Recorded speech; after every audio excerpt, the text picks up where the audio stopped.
Good morning, students. This is our lecture number 25th of Material Science and Unit number 4th. तो last lecture में हमने जो बात की थी वो हमने पॉलीमर्स की बात की थी। पॉलीमर्स क्या होते हैं, पॉलीमर्स कितने तरह के होते हैं, तो हमने उन्हें दो पार्ट में डिवाइड किया था। एक था हमने प्लास्टिक और दूसरा इलास्टोमर्स। अब प्लास्टिक और इलास्टोमर्स को भी हमने अलग अलग दो पार्ट्स में डिवाइड किया था। एक था हमारा थर्मोप्लास्ट और एक दूसरा था थर्मोसेट्स। तो इन सब के बारे में पढ़ा था। अब हम पॉलीमराइजेशन के बारे में पढ़ेंगे, यानी कि इनका प्रोसेस जो होता है पॉलीमर्स को बनाने के, वो क्या क्या होता है। तो हमने बात की थी कि दो तरह के प्रोसेस होते हैं। वो एक होता है एडिशन पॉलीमराइजेशन और दूसरा होता है कंडेंसेशन पॉलीमराइजेशन। तो अभी एडिशन पॉलीमराइजेशन क्या होता है और कंडेंसेशन पॉलीमराइजेशन क्या होता है, इसके बारे में भी हम डिटेल में पढ़ेंगे। ओके, तो चलो हम बात करते हैं एडिशनल पॉलीमराइजेशन की। Also known as the chain reaction polymerization is a process in which multifunctional monomers units are attached one at a time in chain-like fashion to form a linked 3D micromolecule. The composition of the micromolecule is an exact multiple for that of the organic reaction monomer. The kind of polymerization involve three distinct stages: that initiation, propagation, and termination. To initiate the process, an initiator is added to the monomer. This forms free radicals with the reaction site that attract one of the carbon atom. This form free of the monomer. When this occurs, the reaction site is transferred to the other carbon atom in the monomer and chain begins to form and progression stage. A common initiator is benzoyl peroxide. When polymerization is nearly complete, remaining monomer must diffuse a long distance to reach reactive site. Thus, the growth rate is decreases. The process of polymerization as follow. देखो ये यहाँ पे diagram दिखाया हुआ है। एक carbon bond बने हुए हैं यहाँ पे। तो यहाँ क्या हो रहा है कि जो ये डबल बॉन्ड है इसको तोड़ के कार्बन के पास एक बॉन्ड बन जाएगा इधर की तरफ, ठीक है। तो जब ये बॉन्ड बनेगा तो दोनों तरफ कार्बन पे कुछ ना कुछ अटैच हो सकता है। तो उससे क्या होगा, कार्बन कार्बन अटैच होते चले जाएंगे और ये दो आर हैं ये लास्ट में पहुँच जाएंगे। तो इस तरह से क्या है, हमारी रिएक्शन फिर से आगे बढ़ती चली जाएगी। तो रिएक्शन जैसे जैसे बढ़ती जाएगी वो आगे प्रोसेस होती जाएगी, और जैसे जैसे रिएक्शन आगे प्रोसेस होती जाएगी फिर हमारा प्रोसेसिंग स्टार्ट हो जाएगी, और फिर और लॉन्ग चेन बनती जाएगी। चेन फिर धीरे धीरे जैसे जैसे मोनोमर्स ऐड होते जाएंगे चेन की लेंथ हमारी बढ़ती जाएगी और ये प्रोसेसिंग पार्ट में पहुंच जाएगी। और जब ये प्रोसेस हो जाएगी तो उसके बाद हमें टर्मिनेशन में क्या करना होगा कि इसको रोकना होगा जिससे कि ये और आगे ना बढ़े। As we need polymers with control molecular weight, polymerization need to be terminated at some stage. The propagation may end or terminated in different ways. First, the active ends of the two propagation chain may react or link together to form a non-reactive molecules as follow. Okay, अब उसके बाद thus terminating the growth of each chain or an active chain end may react with an initiator or other chemical specification having a single active bond as follow. तो दो तरीके होते हैं इसको रोकने के लिए, दोनों के बारे में हमने अभी डिस्कस किया है यहाँ पे। With the resultant cases of chain the polymerization polyethylene, polypropylene, PVC and polystyrene and synthesized using additional polymerization. Next is अब जो हमारा पार्ट है वो है कंडेंसेशन पॉलीमराइजेशन। अब कंडेंसेशन पॉलीमराइजेशन में क्या होता है, as known as step growth polymerization involves more than one monomer species and there is usually a small molecular weight by product such as water.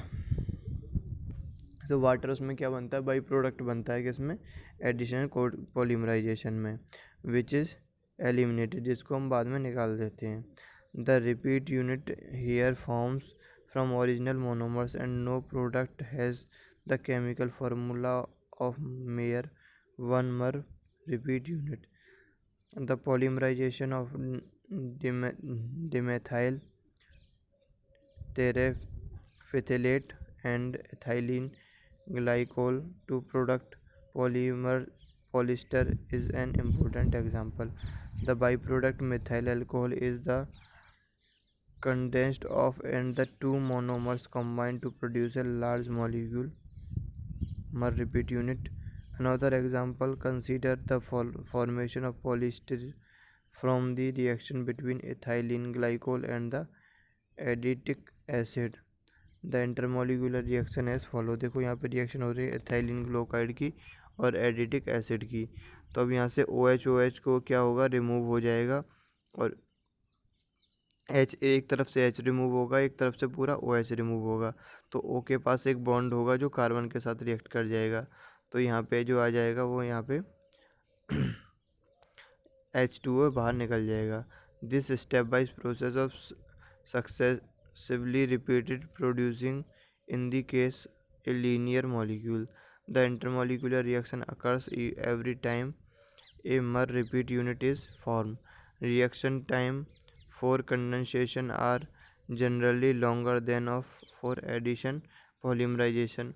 Polyesters, phenol, formaldehyde, nylons, polycarbonates, etc. are the products by condensation polymerization. Condensation polymerization reaction also occurs in sol gel processing for ceramic materials. Some polymers such as nylon may be polymerized by either technique.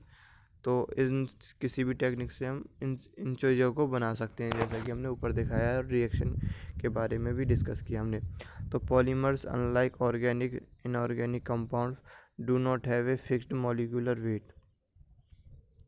It is specialized in terms of degree of polymerization, number of repeated units in the chain, or ration of average molecular weight or polymer to molecular weight of repeat unit. Average molecular weight is however defined in two ways.